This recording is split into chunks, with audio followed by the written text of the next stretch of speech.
allons nous disposer dans la présence du Seigneur. Éternel grand Dieu, maître du ciel, maître de la terre, le créateur de son peuple, le créateur de son Église. Éternel notre Dieu, si nous, ton Église, nous sommes là, parce que nous voulons vraiment recevoir de toi la vie, nous voulons vraiment, oh Dieu, montrer notre attachement à toi, parce que tu nous as dit, celui qui se prive de ta présence, il verra c'est quoi, c'est que c'est privé de ta présence.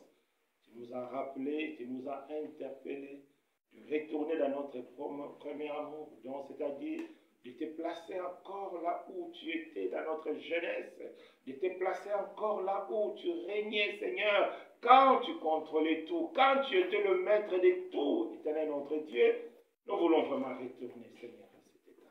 Merci de nous parler, merci d'enlever tout ce qui est humain, merci d'enlever, oh Dieu, tout ce qui est charnel. Sois béni, Seigneur, au nom puissant de Jésus-Christ. Amen. Amen. Amen.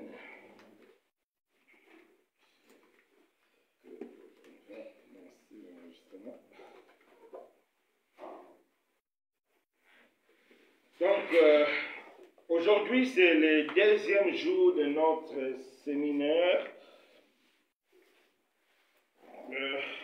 sur le thème « Les 7 églises de l'Apocalypse ».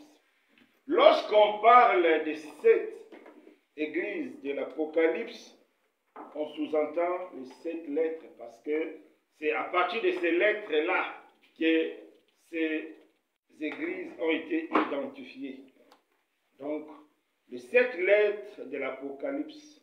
Et pour mieux comprendre l'enjeu qui est derrière les 7 lettres de l'Apocalypse, nous allons prendre notre Bible dans le chapitre 1 du livre d'Apocalypse. Apocalypse chapitre 1, verset 19. Qu'est-ce que la Bible nous dit? Apocalypse chapitre 1, verset 19. Donc ce passage va nous montrer l'importance de ces 7 lettres que Dieu a envoyées, ou bien le Seigneur Jésus a envoyées par un ange à Jean.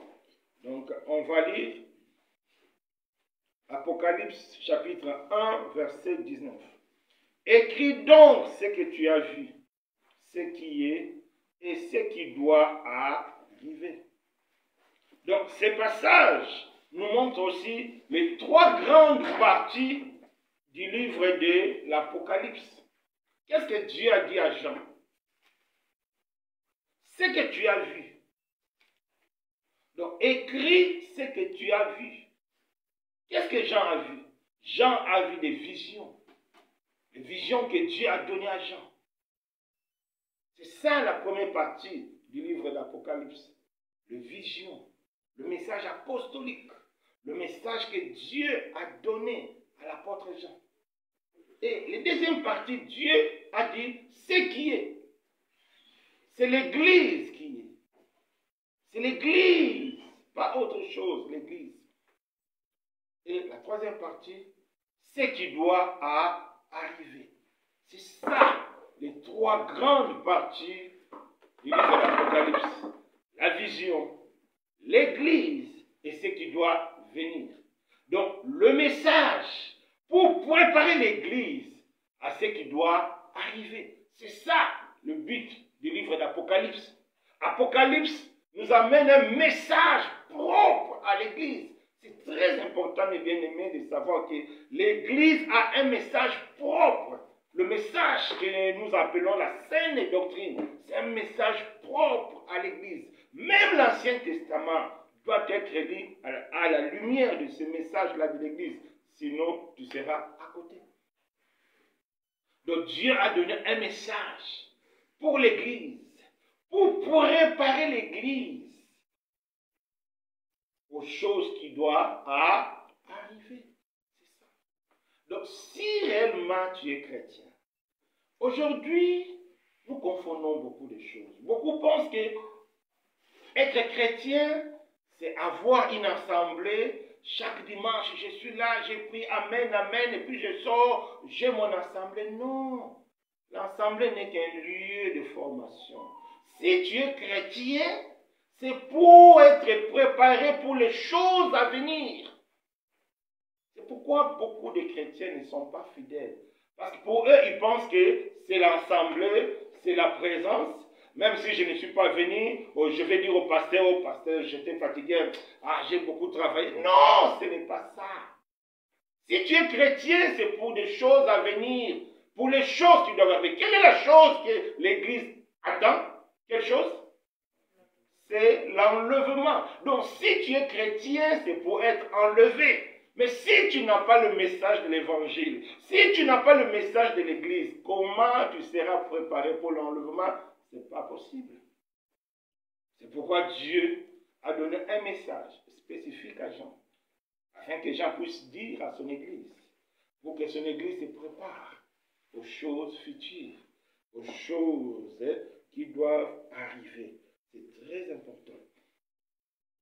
Et le message là ne concernait pas seulement la première église ou bien l'église qui était donc la première destinatrice, non. Le message, les 7 lettres concernent toute l'église et toutes les générations jusqu'à l'enlèvement. Ce message est valable. Et hier, nous avions dit quelque chose. Pour ne pas passer à côté de l'essentiel, nous devons savoir pourquoi Dieu a envoyé ce message. Dieu a envoyé ce message pour 3 raisons. La première raison, c'était quoi? Non, la première raison. Mise en garde contre les péchés. Pourquoi? Parce que l'Église est sainte. Ce n'est pas pour rien Dieu a choisi cette église. C'est le symbole de la perfection. Dieu s'est reposé le 7e jour parce que tout était bon. Donc, dans la pensée de Dieu, l'église doit être sainte. L'église doit être irréprochable. Donc, toi et moi, nous devons être saints. Nous devons être irréprochables. Donc, nous devons être prêts pour l'enlèvement. Alors, nous devons prendre garde au péché. C'est le péché qui suit l'homme. L'ennemi le plus redoutable d'un chrétien, ce n'est pas le diable, parce que tu as l'autorité face au diable, c'est le péché.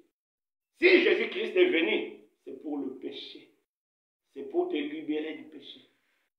Et nous devons vraiment prendre conscience de cela. C'est pourquoi Dieu a envoyé ces lettres. Parce que ces lettres nous ont fait sortir, donc ces lettres nous feront sortir 5 péchés qui dérangent l'Église. 5 péchés qui neutralisent la foi de l'Église, qui neutralisent la puissance des chrétiens. Hier, on avait vu 2. C'était quoi le premier péché? L'abandon du premier amour. Deuxième péché, c'était la compromission. L'église de Pergame. C'est très important. Et la deuxième raison de ce message, l'église, tu as une promesse. Tu as la gloire qui t'est réservée au ciel. C'est ça l'enlèvement. La gloire au ciel. Donc nous devons être saints pour être prêts à l'enlèvement. Si tu n'es pas saint, tu ne seras pas enlevé. Et personne ne se trompe. On l'a dit, je vous ai fiancé à un seul et fiancé qui est Christ. Mais je dois vous présenter comment? Comme une vierge pure.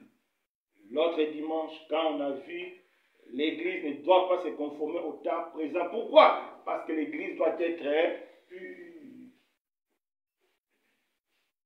Et quand vous regardez tous les péchés que Dieu a détruits, et vous allez comprendre que c'est quand le péché c'est quand les chrétiens regardent le monde. Quand les chrétiens se conforment au monde, que ces péchés-là apparaissent. C'est très important. Donc Dieu nous a déjà préparés. C'est pourquoi Dieu nous avait dit, un chrétien ne doit pas se conformer au temps présent. C'est important. Donc, si tu es chrétien, c'est important de comprendre que tu as une destinée.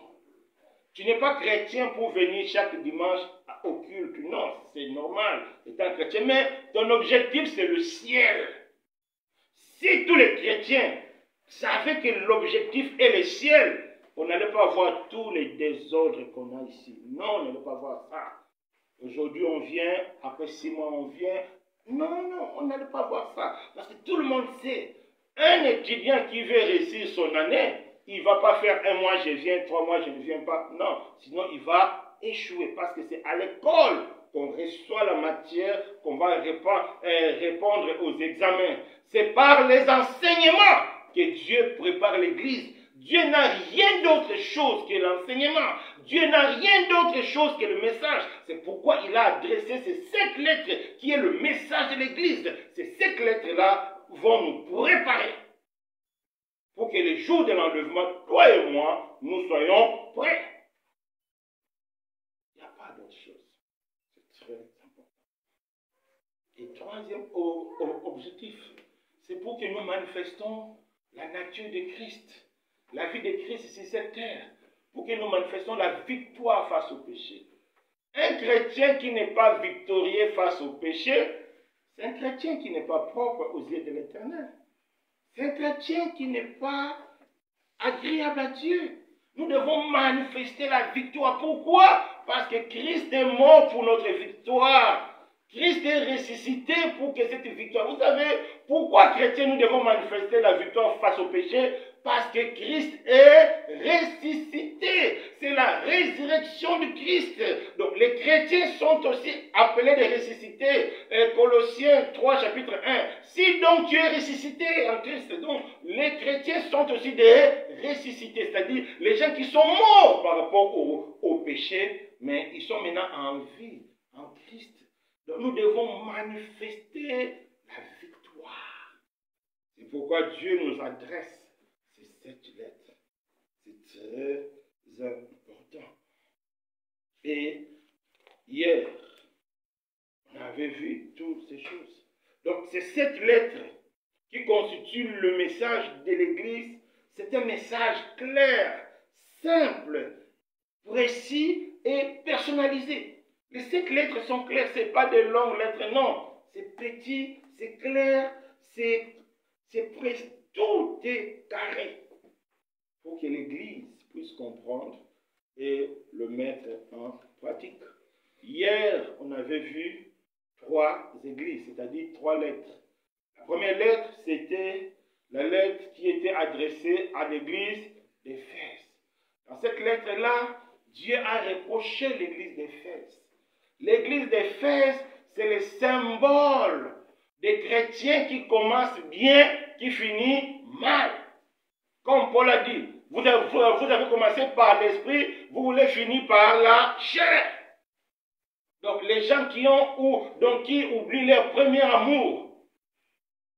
Au début de la conversion, on est chaud, on chante, on est toujours présent aux activités, on prie, on médite, mais après des années, on abandonne.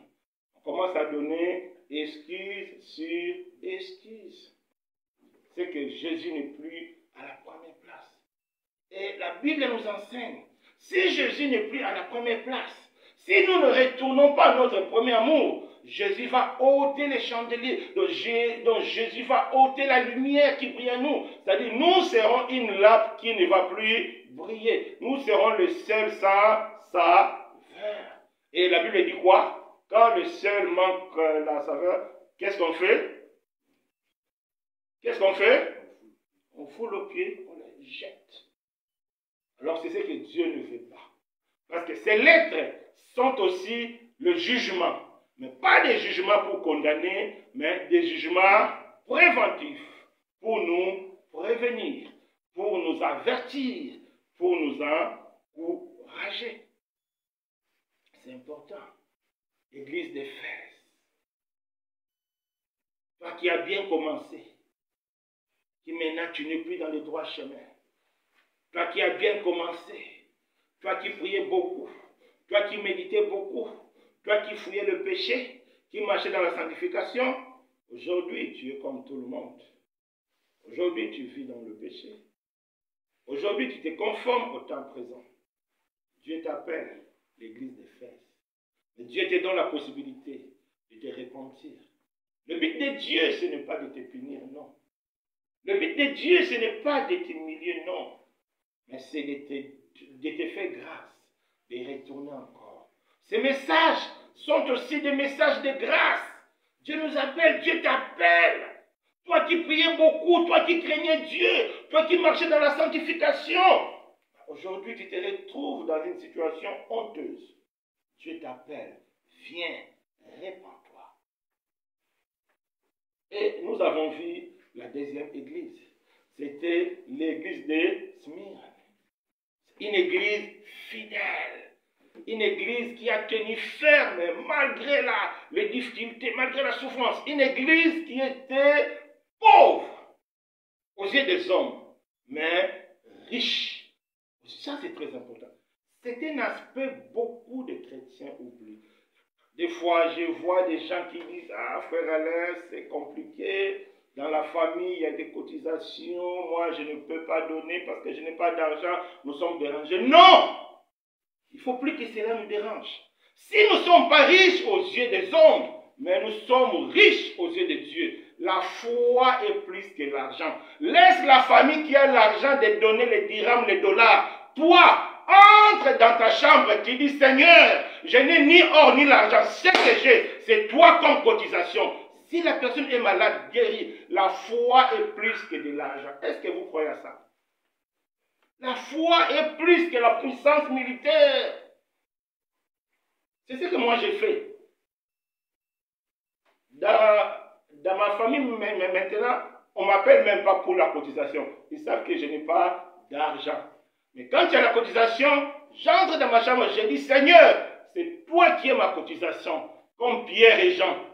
Ils n'avaient pas aussi or à l'argent. Qu'est-ce qu'ils ont fait? Ils ont donné ce qu'ils avaient. Ils avaient quoi? Ils avaient Jésus. Ils ont donné Jésus. On a vu la solution. Il y a beaucoup de situations qui se répandent dans nos familles. Peut-être ils pensent que c'est parce qu'ils avaient contribué des dollars et des euros. Non, des fois, moi, je dis, c'est parce que moi, j'avais prié.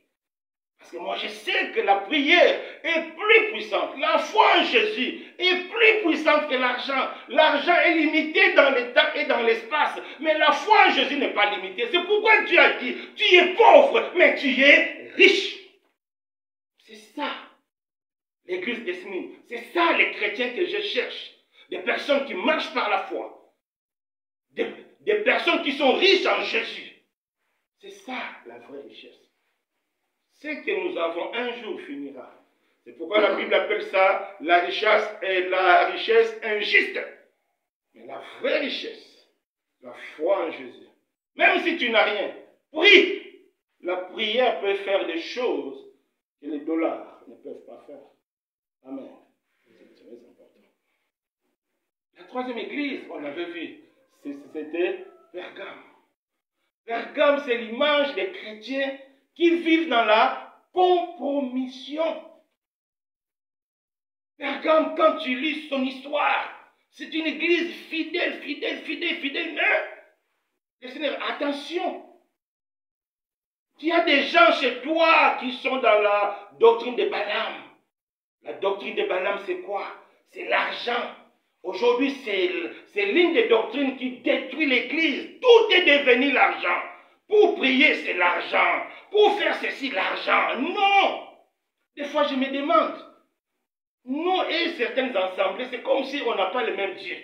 Mais quel est le Dieu? Moi, j'attends toujours. Non. Dieu m'a dit, il y a quelqu'un qui va donner ceci. Leur Dieu ne fait que demander de l'argent, l'argent. Non, c'est ça, Balaam. L'église, quand l'église pense que c'est l'argent qui fait fonctionner l'église, c'est une erreur grave. Là, tu entres dans la doctrine de Balaam. L'église marche par la foi. Et la foi va générer de l'argent. Oui, c'est ça, c'est que Dieu nous montre. On a vu ça avec les frères de Macédoine. Ils n'avaient pas d'argent, mais parce qu'ils avaient besoin, la foi a généré de l'argent au-delà même de leurs espérances. C'est ça l'église. Nous devons marcher par la foi. Nous devons laisser la compromission. Pergame, c'est aussi Nicolaïde. L'immoralité, c'est ça qui détruit l'église. C'est ça. Combien de frères et sœurs aujourd'hui qui vivent dans la fornication, impudicité, concubinage, ils passent tout leur temps dans les mauvais sites, dans les mauvais films. C'est ça, Nicolaïde. C'est ça la compromission. Et on a compris ceci hier. Les gens qui ont commencé par des petits péchés, aujourd'hui ils sont devenus des gros pécheurs. En secret, ils regardaient des mauvais films et des mauvaises photos. Aujourd'hui, ils sont dans le concubinage. Parce que l'église d'Éphèse, c'était les œuvres de Nicolaïde. L'église de Pergame, c'était la doctrine. C'est l'installation maintenant. Quand tu commences à mentir petit, tu risques de devenir un gros menteur. C'est ça, c'est que Dieu nous enseigne. Que l'église de Dieu ne doit plus se retrouver dans cette situation. C'est ce que nous avons vu hier, pour ceux qui n'avaient pas suivi. Donc, aujourd'hui, nous allons passer à la 4e église. C'est l'église de Thyatire. Prenons nos Bibles. On va le lire. Apocalypse 2, versets 18 à 28. Apocalypse 2, versets 18 à 29 plutôt. On va lire. Écrit à l'ange de l'église de Thyatire, voici ce que dit le Fils de Dieu. C'est lui qui a les yeux comme une flamme de feu, dont les pieds sont semblables à des reins ardents. Je connais tes œuvres, ton amour, ta foi, ton fidèle service, ta constante, tes dernières œuvres plus nombreuses que le premier. Mais ce que j'ai contre toi, c'est que tu as laissé la femme Jézabel, qui se dit prophétesse, enseigner et séduire les serviteurs, pour qu'ils se livrent à la débauche et qui mangent des viandes sacrifiées aux idoles. Je lui ai donné du temps afin qu'elle se répande. Elle ne veut pas se repentir de sa débauche. Voici, je vais la jeter sur un lit et envoyer une grande tribulation à ceux qui commettent l'adultère avec elle, à moins qu'ils ne se repentent de leurs œuvres. Je frapperai de mort ces enfants. Toute l'Église connaîtront que je suis celui qui sonde le rein et le cœur. Je rendrai à chacun de vous selon ses œuvres. À vous et à tous les autres de Thyatire qui ne reçoivent pas cette doctrine, qui n'ont pas connu le profondeur de Satan, comme il les appelle, je vous dis, je ne mets pas sur vous d'autres fardeaux. Seulement, ce que vous avez reçu, retenez-le jusqu'à ce que je vienne. À celui qui vaincra et qui gardera jusqu'à la fin mes œuvres, je donnerai l'autorité sur des nations. Il pètera avec verge de fer, comme on brise les vases d'argile, ainsi que moi-même, j'en ai reçu le pouvoir de mon Père, et je lui donnerai l'étoile du matin. Que celui qui a des oreilles entende ce que l'Esprit dit aux églises. Oui. Peut-être vous avez remarqué quelque chose. Quand le Seigneur parle, il parle d'une manière générale. Mais à la fin, qu'est-ce qu'il dit? Que c'est lui qui a. C'est-à-dire, c'est un message personnel. C'est une lettre personnalisée. C'est très important. Thyatire, c'est l'image des chrétiens qui vivent dans le péché de la négligence. La négligence est un péché grave. Et vous allez voir pourquoi. Prenons d'abord nos Bibles. Ecclésiaste 10, verset 1. On va lire. Ecclésiaste 10, verset 1. Ecclésiaste 10, verset 1.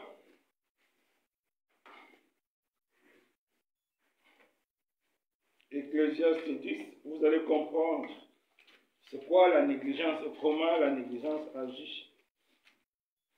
Ecclésiaste 10, Oh mon Dieu.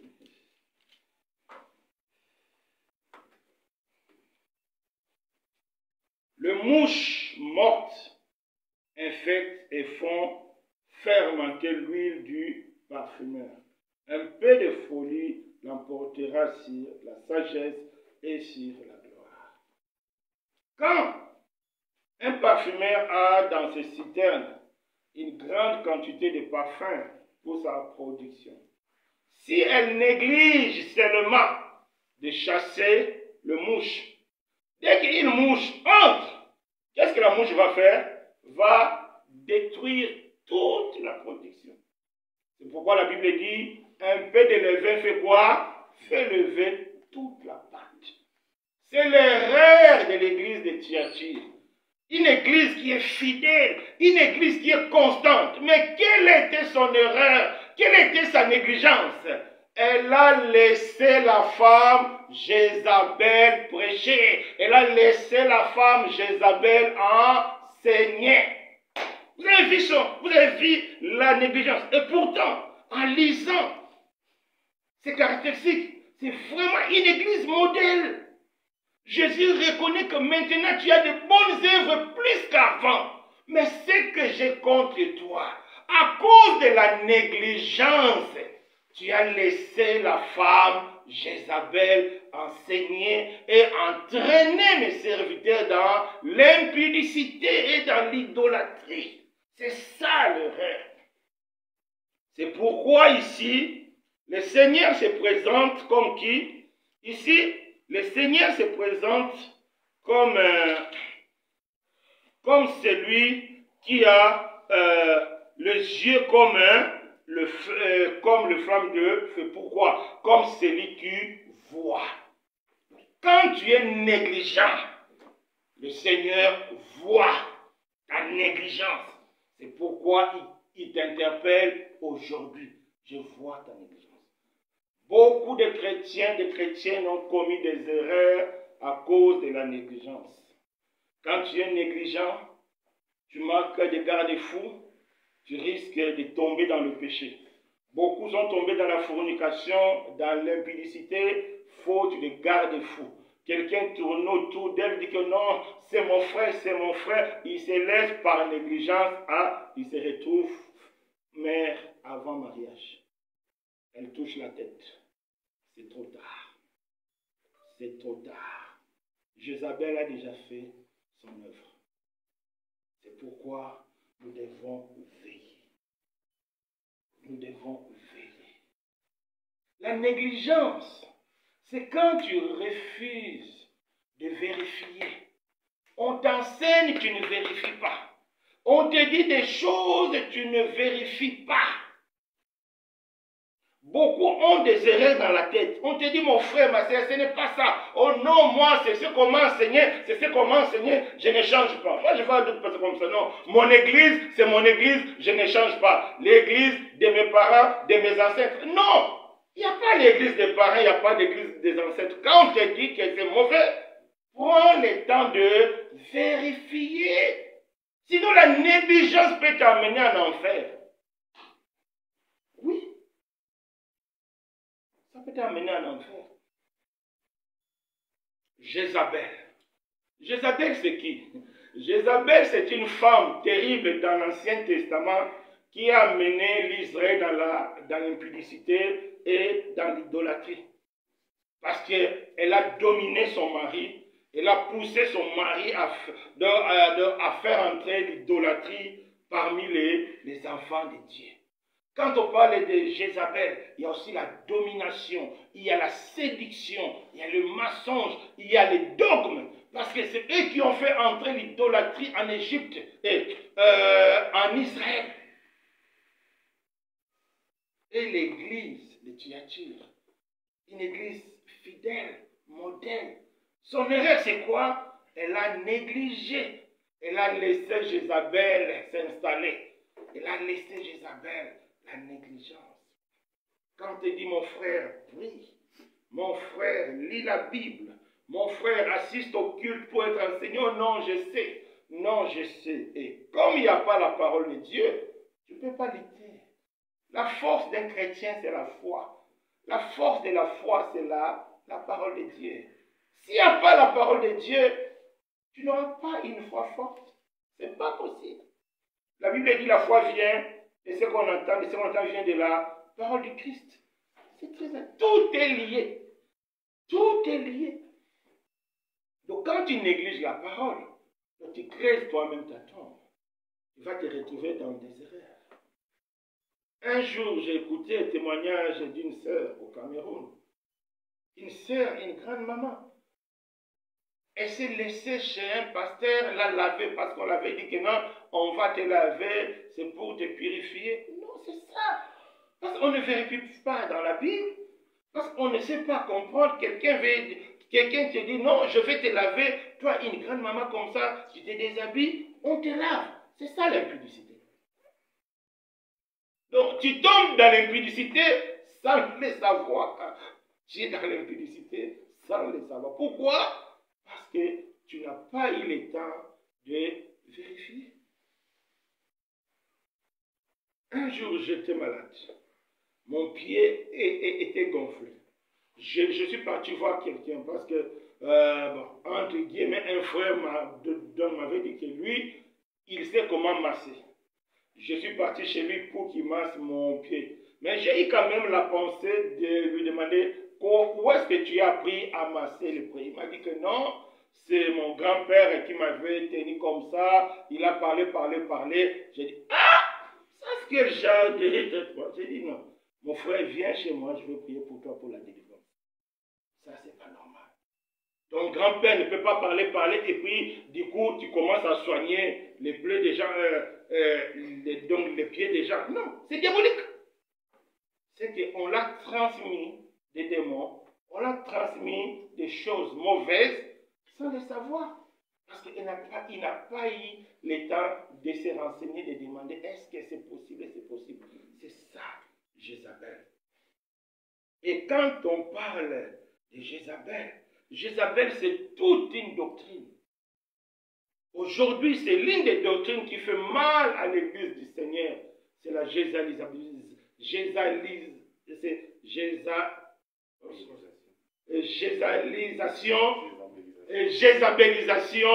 de l'église. Avec la nouveauté qui sort des pasteurs femmes, des couples pastoraux. Dans la Bible, on n'a jamais vu ça. On ne connaît même pas les femmes des apôtres. Si c'est que les gens nous enseignent aujourd'hui, si l'homme est appelé, automatiquement aussi sa femme est appelée. Si c'était vrai, on allait voir ça dans la Bible. Parce que la Bible nous confirme quand même que Pierre était marié. Là, c'est sûr et certain, Pierre était marié. Philippe l'évangéliste était marié. Mais on n'a pas vu cette transmission d'onction de couple de mari à fou. Non, on n'a pas vu ça. C'est ça des choses qui font mal.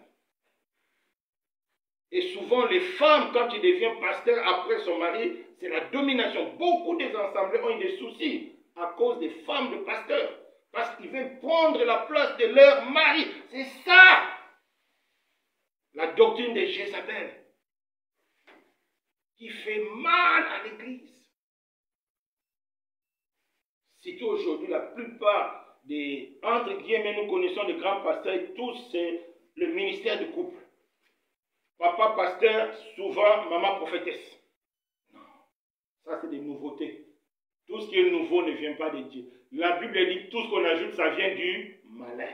Si cela était une doctrine, on allait trouver ça dans la vie des apôtres. Comme dans la vie des apôtres, on n'a pas trouvé ça. C'est qu'il n'y a pas. Parce que les apôtres qui sont des témoins, Paul a dit, je vous ai donné tous les conseils de Dieu sans rien cacher. Donc ce que Paul a dit, c'est tous les... Il a dit, je ne vous ai pas donné mes conseils. Il dit, je vous ai donné tous les conseils de Dieu sans rien cacher. C'est très important, mes bien-aimés. Nous devons vérifier. Aujourd'hui, il y a la séduction dans l'assemblée. Les gens ne vérifient pas ça. Un jour, j'ai regardé quelqu'un en train de prêcher. La dame me dit, bon, la dame dit, quand tu te laves, La nudité dégage une puissance. Je ne sais pas où est-ce que les gens ramassent de telles théories. C'est pourquoi vous allez écouter de gauche à droite de certaines personnes incitent les gens à prier nu. Pourquoi? Parce que la nudité dégage une puissance. Ça, c'est diabolique. C'est pourquoi beaucoup de personnes sont possédées par des démons, par des maris de nuit et des femmes de nuit. Parce que les gens ne vérifient pas.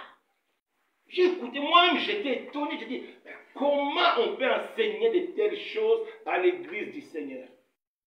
Que la nudité dégage une puissance. Quelle puissance?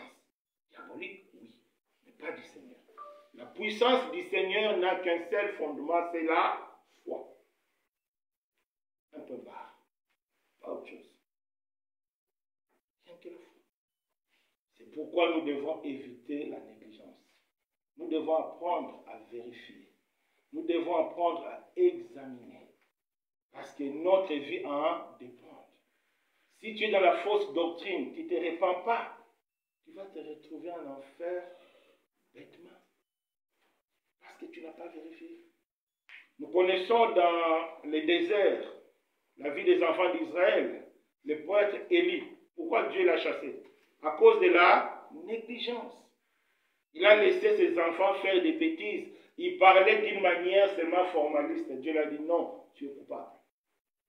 Et Dieu a annulé toutes les promesses qu'il avait faites pour sa maison. Dieu a annulé. Pourquoi? Parce que Élie a manifesté la négligence.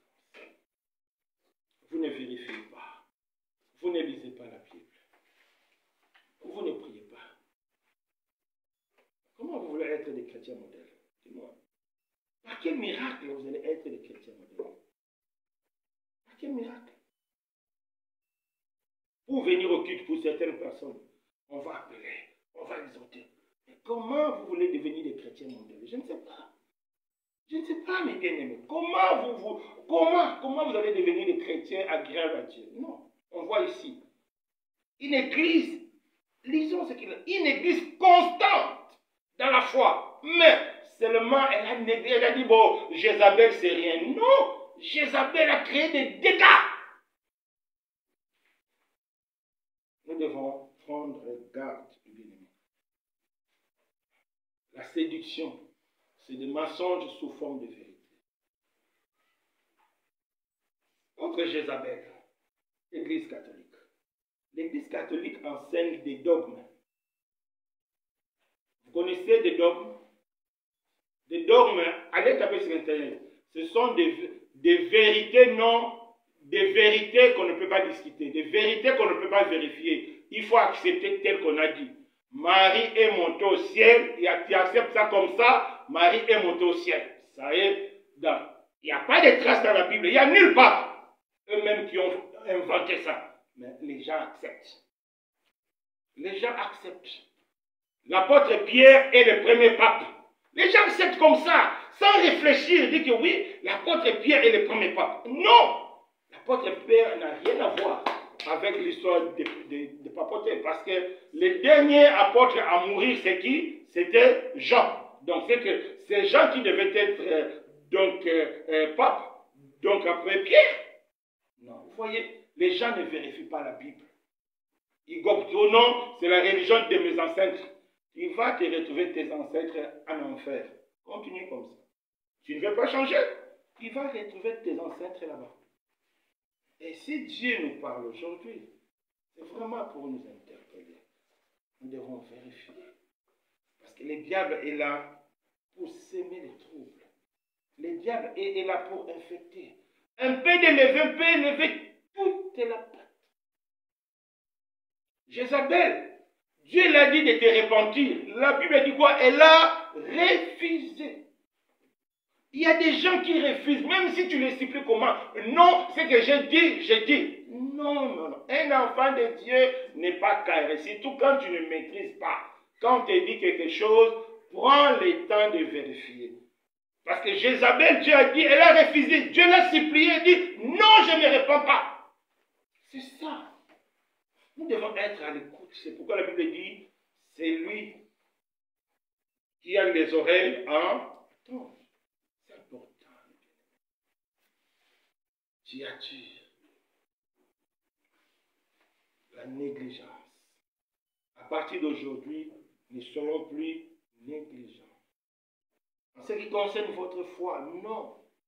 Parce qu'il y a l'éternité qui est en jeu. Tu peux rater une année scolaire, ce n'est pas grave, tu peux récupérer. Mais si tu rates l'enlèvement, si tu rates le ciel, qu'est-ce que tu vas récupérer? Il n'y a plus moyen de récupérer, mes bien-aimés. Apprenons à vérifier, à méditer. C'est très important. Donc, tu attires, Dieu est en train de nous appeler à la repentance. Donc, nous devons, à partir d'aujourd'hui, apprendre à vérifier, à méditer. C'est très important. Jézabel, c'est aussi la domination. Vous savez, moi, j'ai croisé des personnes qui sont au Maroc, mais l'ex-église, c'est au pays.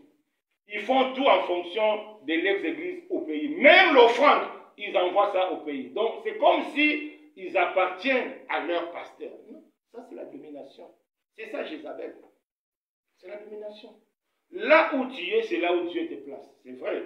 Tu ne vas pas oublier ton ancien pasteur. Mais c'est là où tu es, c'est là où tu vas servir Dieu. Quand tu es au Maroc, comment tu vas servir Dieu là-bas en Côte d'Ivoire ou bien au Congo? Ce n'est pas possible. C'est ici que tu vas servir Dieu. D'autres personnes encore, elles sont au Maroc, ils disent que non, je vais servir Dieu quand je vais arriver en Europe. Qui t'a dit que tu vas mettre pied là-bas? Non. Sers Dieu là où Dieu t'a placé. Maintenant, si Dieu veut te déplacer, il te déplacera.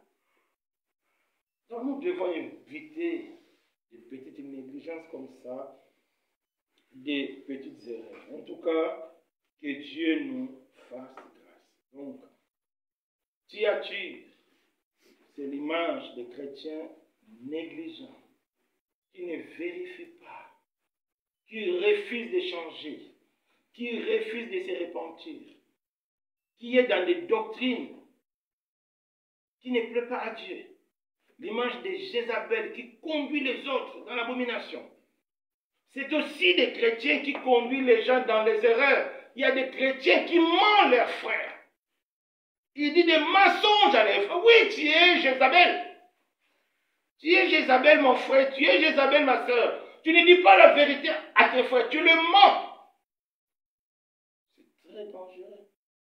Tu es une occasion de chute pour le frère. Et Jésus est clair sur ce point. Jésus est en colère contre quiconque sera une occasion de chute pour son église. Jésus est contre. Nous devons changer.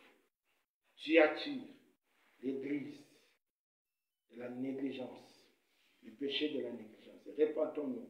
Si tu es négligent, tu ne vérifies pas, tu n'examines pas, tu fais seulement. Si tu refuses d'écouter, si tu refuses de te repentir, si tu refuses, si tu es conscient que tu conduis les autres dans les erreurs, aujourd'hui Dieu te donne la possibilité de te repentir. C'est ça le but de l'être que Dieu a envoyé. C'est pour donner à l'Église la possibilité de se repentir. Amen. Cinquième Église. C'est l'Église de Sardes. On va prendre nos Bibles. Sardes. Chapitre 3, de 1 à 6. Lisons. Écrit à l'ange de l'église de Sardes, voici ce que dit celui qui a 7 esprits de Dieu et 7 étoiles. Je connais tes œuvres.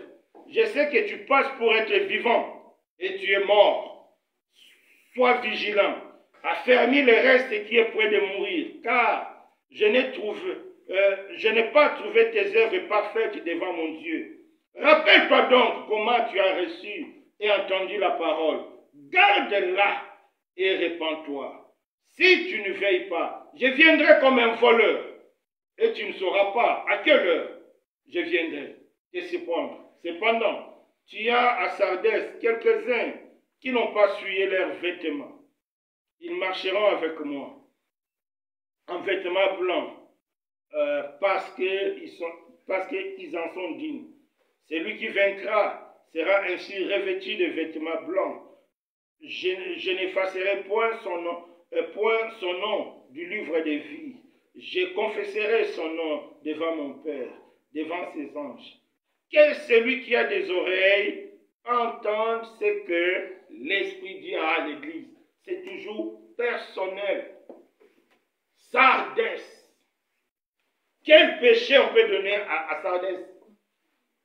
Quel péché on peut donner à Sardès? Tu passes. Je sais que tu passes pour être vivant, mais tu es mort. C'est l'hypocrisie.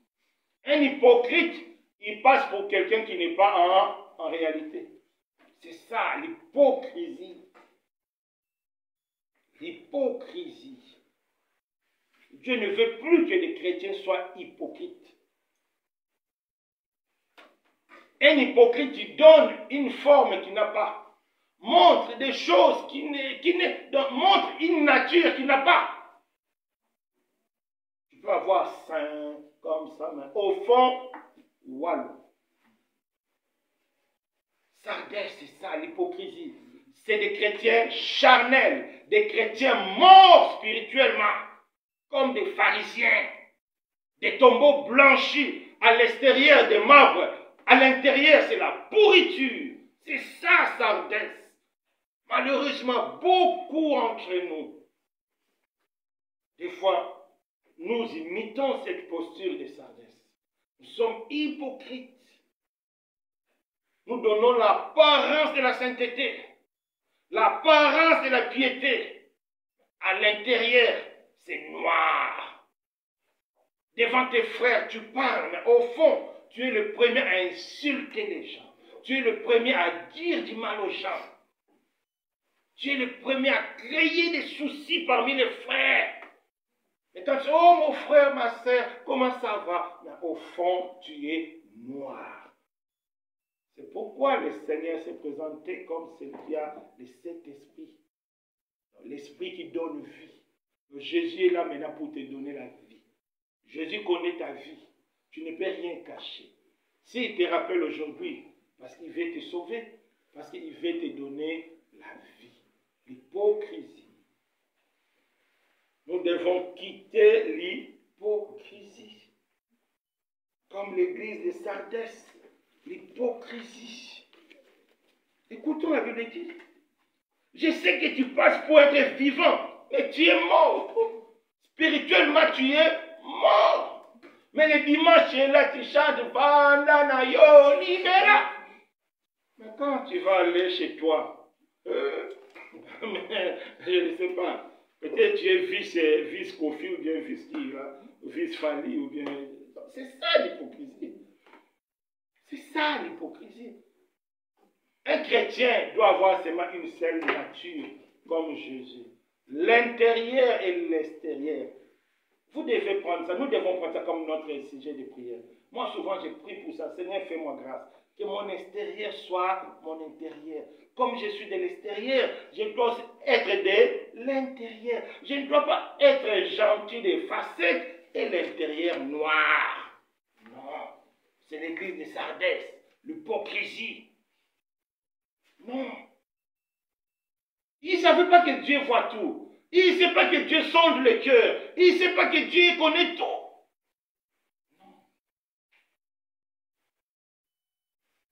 Que chacun de nous prenne conscience. Si tu as cette double vie,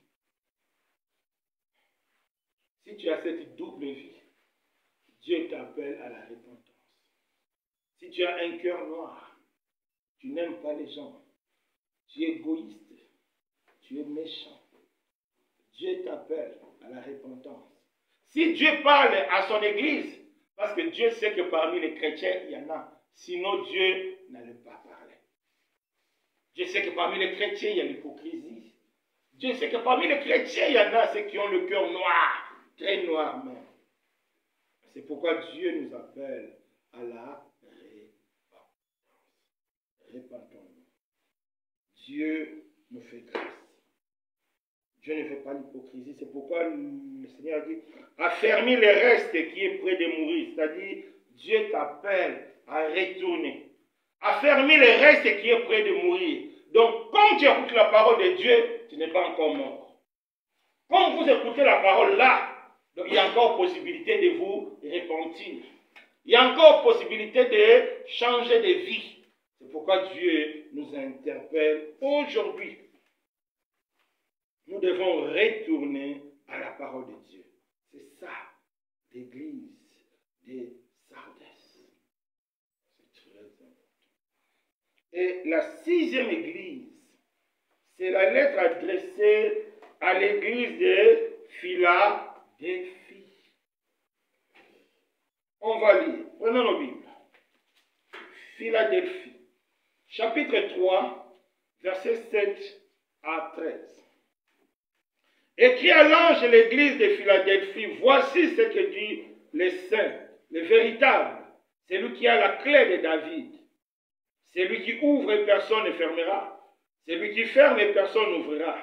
Je connais tes œuvres. Voici, parce que tu as peu de puissance, que tu as gardé ma parole et que tu n'as pas régné mon nom, pardon.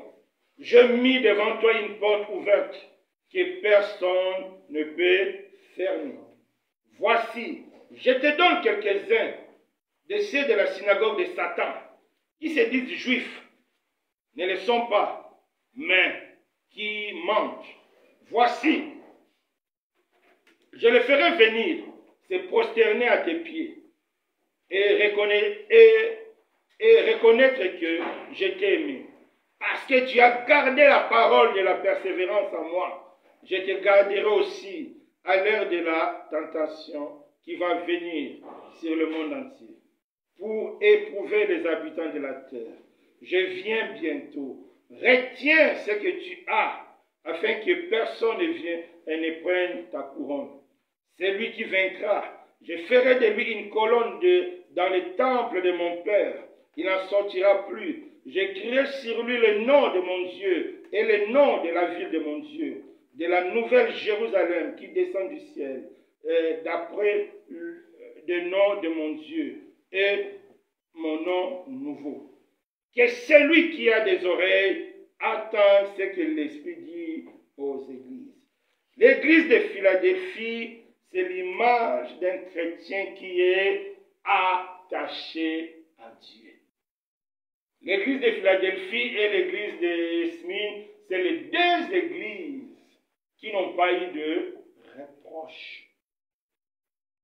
Donc, par là, Dieu veut nous faire comprendre que c'est possible de vivre dans la sanctification. C'est possible de vaincre le péché. Parce que ces deux églises-là ont vaincu le péché. Ces deux églises-là ont dominé le péché. C'est pourquoi Jésus était très fier de cette église. Jésus a dit, je vais vous garder. Au moment de la tentation, je vais vous garder. Pourquoi? Parce que vous êtes fidèles. C'est lui qui est fidèle à Dieu. Dieu aussi sera fidèle devant lui. C'est lui qui honore Dieu. Dieu aussi va l'honorer. C'est ça le message que Dieu veut transmettre à son église. Dieu a dit, ta vie est entre ses mains. Regardons ces deux églises. La première église, agréable, c'est quelle église? C'est Smyrne. Dieu a dit, tu es riche. Et non, tu es pauvre. Et pourtant tu es riche. La deuxième église, fidèle, Dieu a dit, tu as peu de puissance. Pauvre et peu de puissance. C'est-à-dire, ce sont des personnes qui fondent leur espérance en Jésus. Ils ne comptent pas sur eux-mêmes. C'est pourquoi ils ne sont pas puissants étant hommes. Ils ne sont pas puissants étant serviteurs. Mais c'est Jésus qui est puissant en eux. C'est ça. Donc, c'est lui qui est fondé sur la foi en Jésus.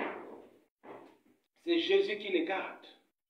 C'est Jésus qui combattra pour lui. Il dit, il a la clé de David, c'est-à-dire Jésus contrôle tout. Il a l'autorité sur tout. Si lui, il ferme, personne ne peut ouvrir. Si Dieu te place quelque part, que tu es son fils et tu es sa fille, tu es fidèle à lui. Si Dieu te place quelque part, même si ton patron n'est pas d'accord, même si sa propre entreprise n'est pas d'accord, Dieu te maintiendra là-bas. Parce que c'est Dieu qui est le maître. Il dit, si je ferme, personne ne peut ouvrir. Si j'ouvre, personne ne peut fermer. C'est ça le message de l'espérance pour l'Église.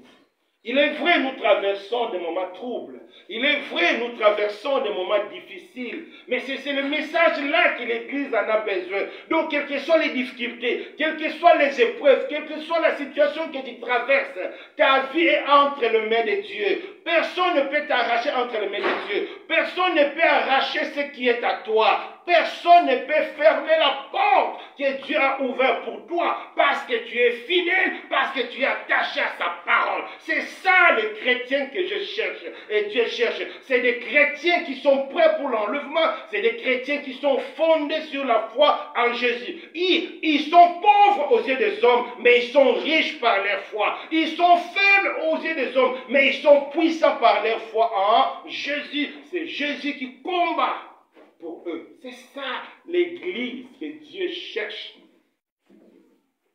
C'est pas pour rien que Dieu a envoyé ces 7 lettres. C'était pour montrer qu'est-ce que lui cherche. Une Église sainte. Une Église qui compte sur Dieu. On ne devient pas saint devant Dieu en fouillant les péchés, non. On devient saint devant Dieu en comptant sur Dieu. Parce que le péché est plus puissant que l'homme. Si tu veux fuir le péché seul, tu ne sauras pas. C'est en s'appuyant sur Jésus-Christ que tu auras la force de vaincre le péché. C'est en s'appuyant sur Jésus-Christ que tu auras la force. Et Jésus te promet, il va te garder au temps de l'épreuve. Il va te garder au temps difficile. Il va te garder quel que soit. Même si une guerre éclate, Jésus va te garder parce que Dieu a la possibilité, au milieu du feu, il a la possibilité de créer un climat agréable parce qu'il a la capacité. Parce que notre Dieu peut tout. L'église de Philadelphie, c'est des chrétiens que Dieu cherche. Des personnes attachées à sa parole. Les gens vont te critiquer, comme ici. Mais un jour, comme la Bible dit, ils viendront se prosterner devant toi. C'est-à-dire, donc ils vont reconnaître que tu es vrai. Ce n'est pas qu'ils viendront se prosterner, non. Ça sera l'idolâtrie. Non, c'est-à-dire, les gens qui te critiquent, les gens qui disent que non, toi tu es dépassé, un jour, ils viendront chez toi demander conseil.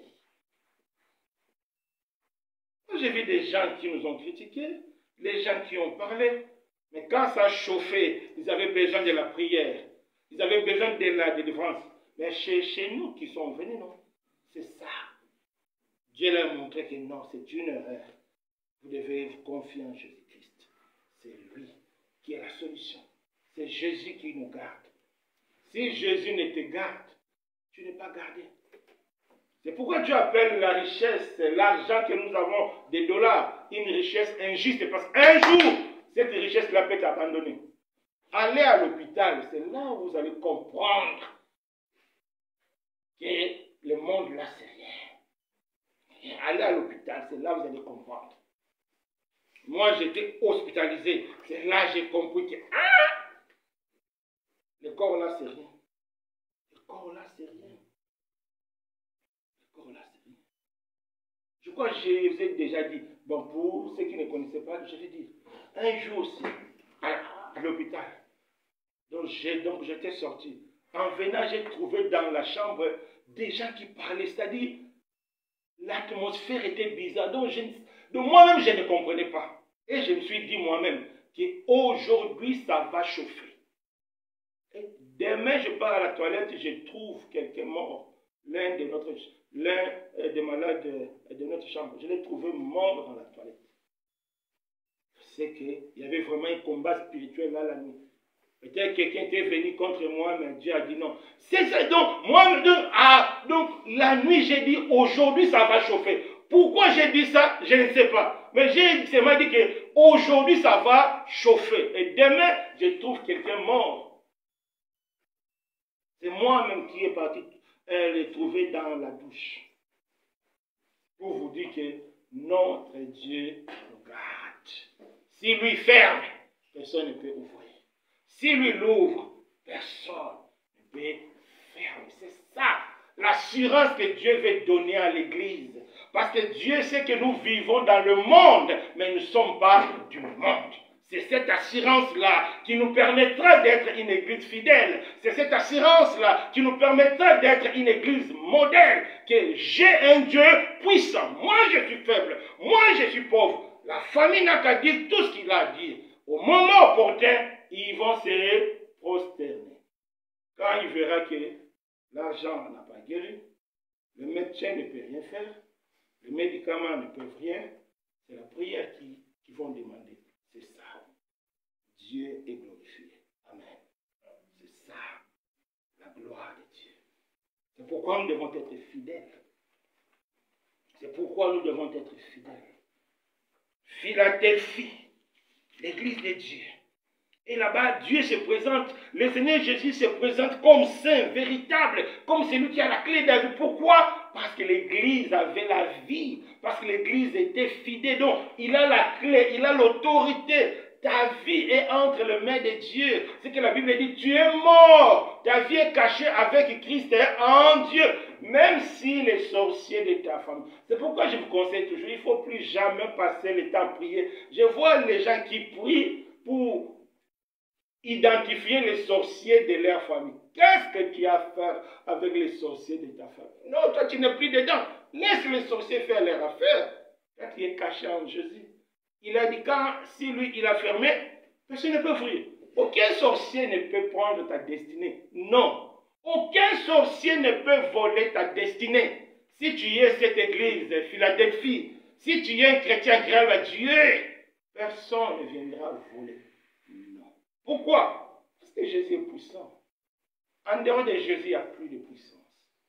C'est pourquoi Dieu a adressé cette lettre à l'église pour conscientiser l'église.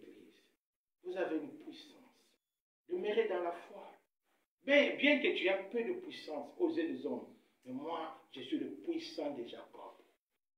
Dieu, des fois, dans la Bible, il se présente comme le puissant de Jacob. Donc, c'est lui qui combat pour Jacob. C'est lui qui garde les intérêts de Jacob. Or, c'est toi qui es Jacob. Jacob, c'est Israël. Amen. Et Dieu là est très, très puissant. Et la dernière église, c'est l'église de Laodicée. On va lire ça vite, vite. Quelqu'un peut lire ça vite, je suis un peu fatigué. Mais tu peux lire ça vite. Écrit à l'ange de l'église de Laodicée. Voici ce que dit l'Amen, le témoin fidèle et véritable, le commencement de la création de Dieu.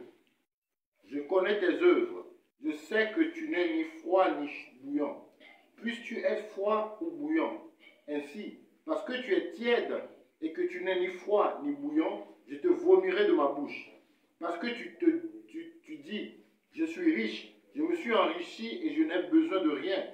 Et parce que tu ne sais pas que tu es malheureux, misérable, pauvre, aveugle et nu, je te conseille d'acheter de moi de l'or éprouvé par le feu, afin que tu deviennes riche et des vêtements blancs, afin que tu sois vêtu et que la honte de ta nudité ne paraisse pas. Et un collier pour oindre tes yeux, afin que tu vois. Moi, je reprends et je châtie tous ceux que j'aime. Aie donc du zèle et répands-toi. Voici, je me tiens à la porte et je frappe. Si quelqu'un entend ma voix et ouvre la porte, j'entrerai chez lui, je souperai avec lui et lui avec moi. Celui qui vaincra, je le ferai asseoir avec moi sur mon trône, comme moi j'ai vaincu et me suis assis avec mon Père sur son trône. Que celui qui a des oreilles entende ce que l'Esprit dit aux églises. Amen. L'église de Laodicée, c'est l'image des chrétiens qui sont sans opposition. Leur péché, c'est la tiédeur. C'est-à-dire, tiède, c'est quoi? On prend l'eau chaude et l'eau froide, on mélange. Donc, c'est une forme intermédiaire. Donc, tu es ni chaud, tu es ni froid. Des chrétiens sans position. Pour mieux voir ce type de chrétiens, Il faut aller sur les statuts de beaucoup de chrétiens, tu vas comprendre qu'ils sont tièdes. Des fois, ça me fait rire. Tu vas voir la première page des statuts. L'Éternel est mon berger, je ne manquerai de rien. Deuxième page, mais la personne est en train de danser Wafali. Je dis, mais qu'est-ce que toi tu veux transmettre? Première page, le Seigneur. Deuxième page, une femme presque nue. Même personne, même statut, qui a plusieurs pages. Il y a des pages, Jésus est glorifié. Il y a des pages, des femmes nues. Musique du monde, c'est ça, être tiède. Tu n'as pas de position. Quelqu'un qui lit donc la première page, il va te dire que tu es chrétien. La personne qui va lire la deuxième page, il dira que tu es du monde. C'est ça. Oui. Ou bien c'est pas ça. C'est ça, parce que moi je vois mal un chrétien mettre statut de femme nue. Non, je vois mal un chrétien mettre statut Fali ou bien Céline Dion. Je vois mal. Parce que moi-même je me mets à la place de tous les chrétiens. Je ne vois pas moi Alain quelque chose qui passe dans... Je ne peux même pas penser à ça. Mais si les chrétiens, les gens qui se disent chrétiens, arrivent à penser à ça, c'est que vous êtes réellement tiède. Sans position. Les gens qui appellent mal bien et bien mal, c'est ce que Dieu dit. Malheur à celui qui appelle bien mal et mal bien. C'est ça la tiède. Allez sur Internet. Allez dans des Facebook. C'est là où tu vas comprendre des chrétiens tièdes. Ils sont dedans pleins. Première page, Jésus. Deuxième page, le monde. C'est ça. Quelle est ta position? Quelle est ta position? Quelle est ta position? C'est ça le problème. Les chrétiens sans Jésus, ils ont chassé Jésus dans leur cœur. Chrétiens des noms, chrétiens des dimanches, chrétiens des assemblées. Jésus n'est pas dedans. C'est pourquoi le Seigneur a dit, il frappe encore à la porte. Donc si tu es là, c'est une grâce. Jésus frappe encore à la porte. Il te demande seulement d'ouvrir ton cœur. Il va entrer. Il va s'asseoir à la première place. Tu seras dans la joie. Tu vas devenir l'église Philadelphie. Tu vas devenir l'église Smyrne. C'est-à-dire les deux églises agréables à Dieu. Les deux églises qui vont être enlevées. Parce que quand le Seigneur viendra chercher son église, il cherchera une église sainte, sans tache. Sans tache ne veut pas dire qu'on ne commet pas le péché. Non, sans tache veut dire tout simplement on est attaché à Jésus. Quand je tombe, je me répands. Quand je suis faible, il est fort. Quand je suis faible, il est riche. C'est ça. C'est pourquoi Dieu a dressé ces 7 lettres pour conscientiser les chrétiens que Dieu nous fasse grâce. Les chrétiens tiennent. Allez nettoyer vos robes. Allez nettoyer vos statues. Allez nettoyer vos chambres. Une autre façon de voir des chrétiens tièdes, fouiller les portables de certaines personnes. Il va avoir ce mélange-là. Il va prédication de clips de, prédication de mauvais films de, prédication de photos de. Je vous ai dit, non? Un jour, une sœur m'a prêté son PC de portable.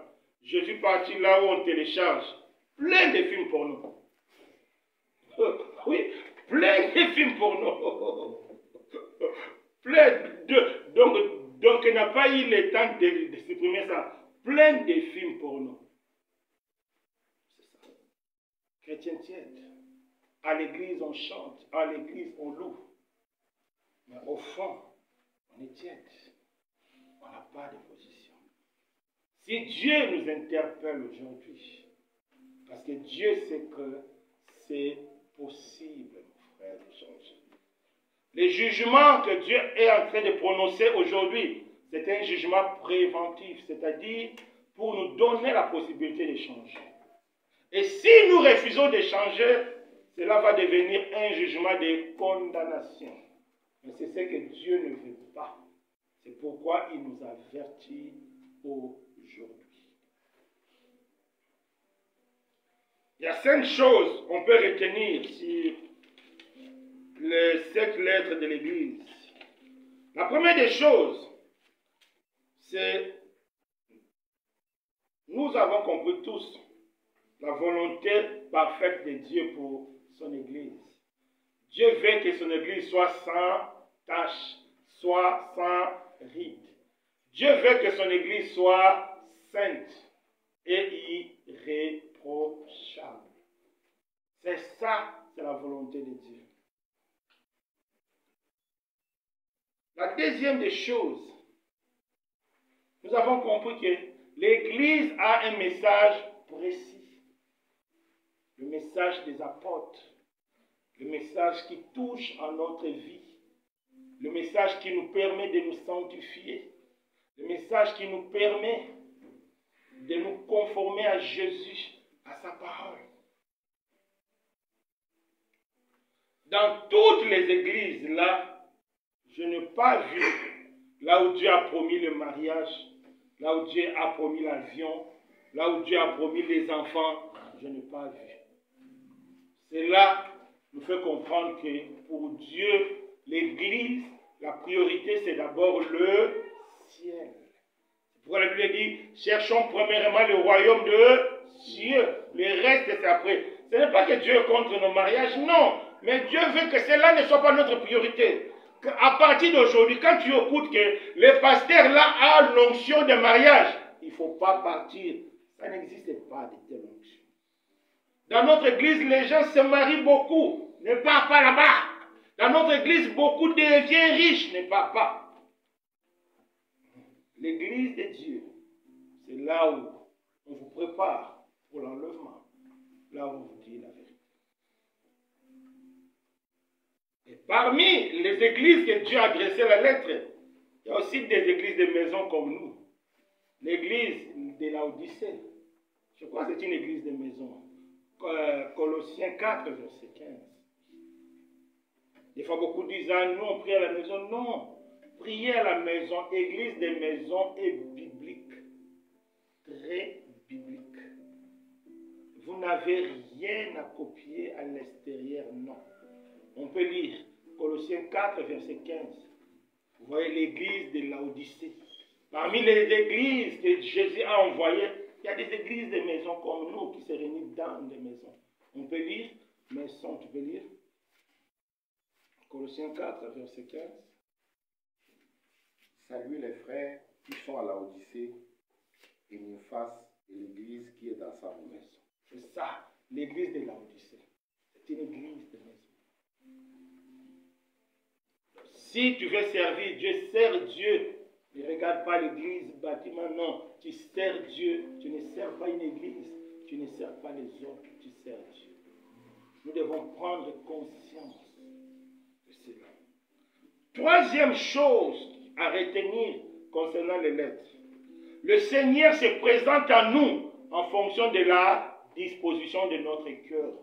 Si nous voulons vraiment aller loin avec Dieu, il se présentera comme celui qui va aller loin avec nous.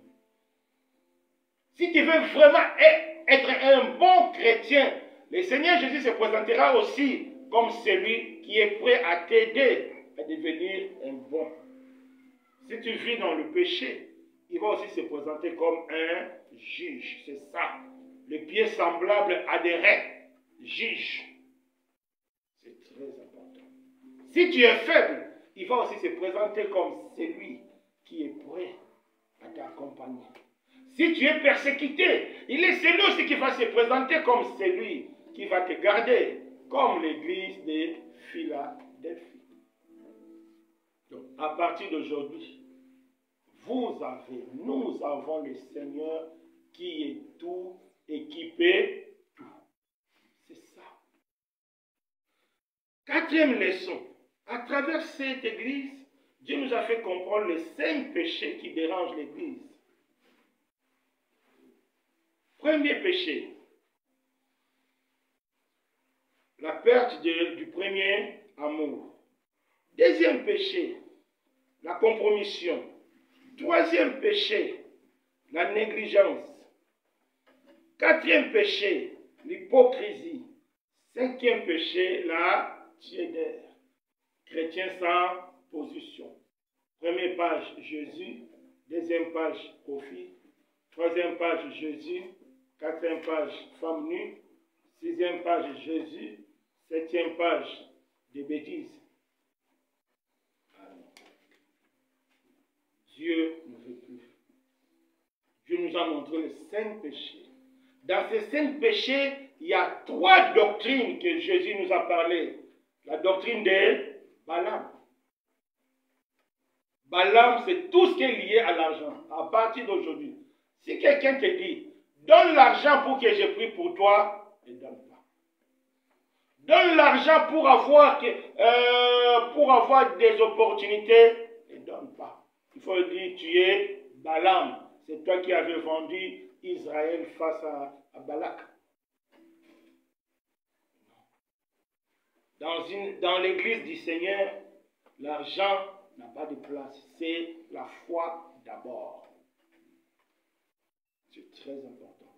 Deuxième doctrine, c'est Nicolaïde. Libertinage, l'impudicité. C'est les péchés qui minent beaucoup de chrétiens, l'impudicité.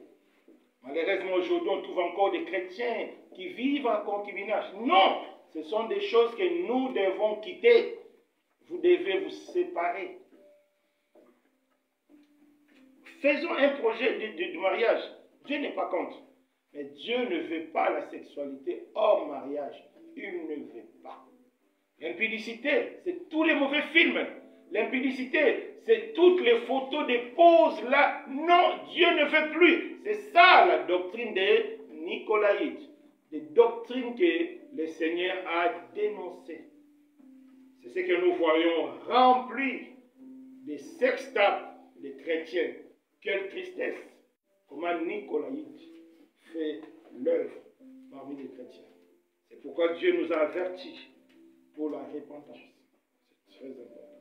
Troisième doctrine, Jézabel.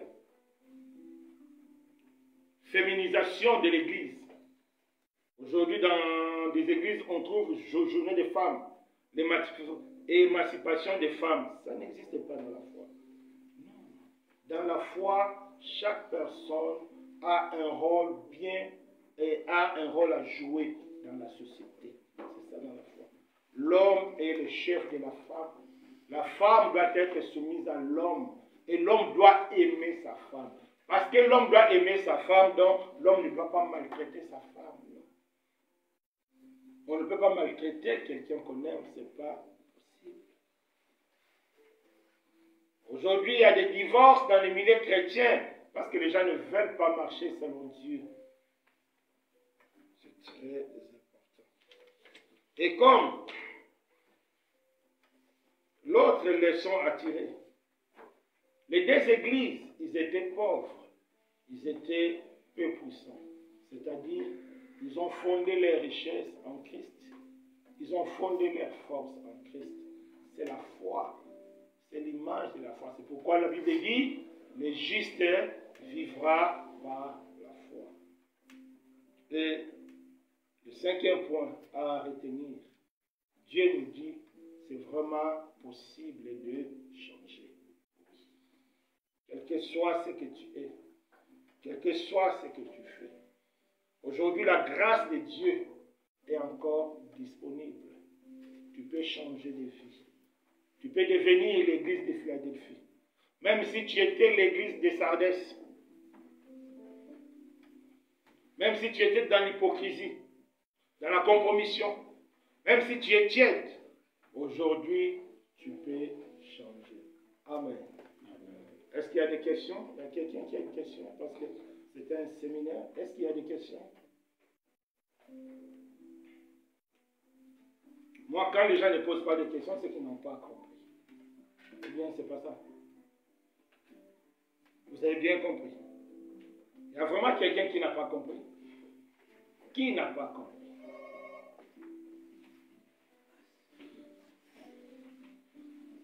Qui n'a pas compris? Donc, on a tous compris. Alors, Parce qu'on a compris, on va vraiment entrer dans la prière. Chacun de nous va prier en fonction de ce qu'il a compris, afin que Dieu réalise sa volonté dans sa vie. Élevons-nous. Que chacun de nous prie selon ce qu'il a compris.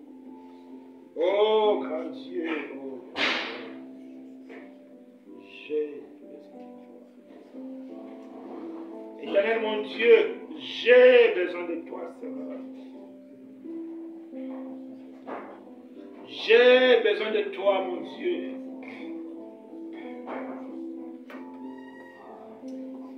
J'ai besoin de toi, mon roi. J'ai besoin de toi, le puissant de Jacob. J'ai besoin de toi, Seigneur, tu vois mes faiblesses. Éternel mon Dieu, tu vois mes manquements. Éternel mon Dieu, tu vois là où je suis faible. Tu vois là où je suis l'église d'Éphèse. Tu vois là où je suis l'église de Pergame. Tu vois là où je suis l'église de Thyatire. Tu vois là où je suis cette église, ô Dieu de Sardès. Tu vois là où je suis cette église de Laodicée. Éternel mon Dieu, je viens devant toi. Je viens me repentir, ô Dieu. Je vais par ta grâce devenir cette église, ô Dieu de Philadelphie. Cette église, ô Dieu d'Esmée. L'église qui s'attache à toi. L'église qui place la foi en toi. L'église qui te place devant toutes choses. C'est là où tu gardes, là où tu protèges, là où tu as dit, quand toi tu ouvres, personne ne peut fermer. Éternel mon Dieu, je veux être ce chrétien-là. Je veux être ce chrétien conformément à ta volonté. Je veux être ce chrétien, mon Dieu. Je veux être ce chrétien, mon roi. Oh Dieu, fais grâce. Oh Dieu, fais grâce. Éternel mon Dieu, fais grâce, fais grâce. Fais grâce à ton église, fais grâce à ton assemblée. Éternel mon Dieu, fais de nous, transformer-nous à une assemblée de saints. C'est ça ta volonté. Que notre assemblée devienne une assemblée de saints. Une assemblée, Seigneur, là où tu règnes. Une assemblée, ô Dieu, là où tu es le chef. Une assemblée, ô Dieu, là où tu es le maître. Nous voulons cette assemblée conformément à ta volonté. Oh, grand Dieu, fais grâce. Oh, grand Dieu, fais grâce. Oh, grand Dieu, fais grâce. Alléluia. Alléluia. Oh, grand Dieu, fais grâce. Oh, grand Dieu, fais grâce. Fais grâce. Rends la repentance possible. Rends la repentance possible, oh Dieu, dans nos vies. Rends la repentance possible, mon Dieu. Rends la repentance possible, éternel Dieu des armées. Je t'en supplie, Seigneur. Je t'en supplie, mon Dieu. Fais grâce. Éternel, mon Dieu, fais grâce. Que nous devenons cette église de Smyrne. Que nous devenons cette église de Philadelphie. Et des églises, oh Dieu, tu n'as pas reproché. Non pas parce qu'ils sont parfaits étant des hommes, non. C'est parce qu'ils s'attachent à Jésus. C'est Jésus qui est leur état parfait. C'est Jésus qui est leur sanctification. C'est Jésus qui est leur force. Sois béni, Seigneur. Sois béni, mon Dieu. Au nom de Jésus-Christ. Amen. C'est le temps des offrandes. Si quelqu'un a prévu quelque chose pour Dieu, c'est le temps des offrandes.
béni sois-tu pour ces offrandes, éternel des armées. Nous prions à ce que, oh Seigneur, que tu donnes la sagesse à ceux qui vont le gérer, Seigneur, afin de l'utiliser, Seigneur, pour ton œuvre, Seigneur. Nous prions, Seigneur, que tous ceux qui n'ont pas eu, Seigneur, pour donner, Seigneur, que toi-même, tu pourvois leurs besoins au nom puissant de Jésus. Amen. Donc, comme on nous a demandé de rappeler toujours, donc le panier est là. On avait dit c'est pour améliorer nos directs. Donc, nous voulons acheter un appareil professionnel pour le direct. Parce que certaines personnes nous reprochent que la qualité des sons n'est pas vraiment bonne. Donc, on a besoin de 3500 dirhams. Donc, on avait dit que c'est lui qui a, selon la richesse et selon la liberté que Dieu donne, que chacun mette ça dans l'enveloppe et vient déposer là. Donc, si vous voyez ces paniers, c'est pour la contribution des appareils pour le direct. Donc, c'est vraiment en toute liberté, comme on a dit. Devant Dieu, c'est la foi, ce n'est pas l'argent. Nous croyons que Dieu va pouvoir. Comment? On ne sait pas. À travers vous, à travers d'autres personnes, nous savons que Dieu va pouvoir. Donc, que Dieu soit béni. Donc, avant de terminer, on va saluer nos enfants qui nous visitent pour la première fois. Un frère et deux sœurs, ce sont mes nièces et mon neveu. C'est les enfants de ma petite sœur, celle qui vient après moi. Donc, ils habitent Belgique, ils sont venus passer le temps. Demain, ils vont retourner. Donc, soyez bénis, c'est ici notre église. J'espère que vous avez été bénis par la parole et que vous allez retourner encore. C'est bon? Vous ne voulez pas retourner? D'accord. Bon, on va s'élever pour la bénédiction finale.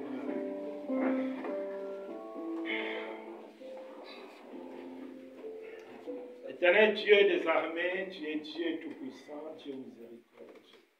Tu es le Dieu qui parle, mais quand toi tu parles, c'est parce qu'il y a un problème et c'est parce qu'il y a aussi la solution.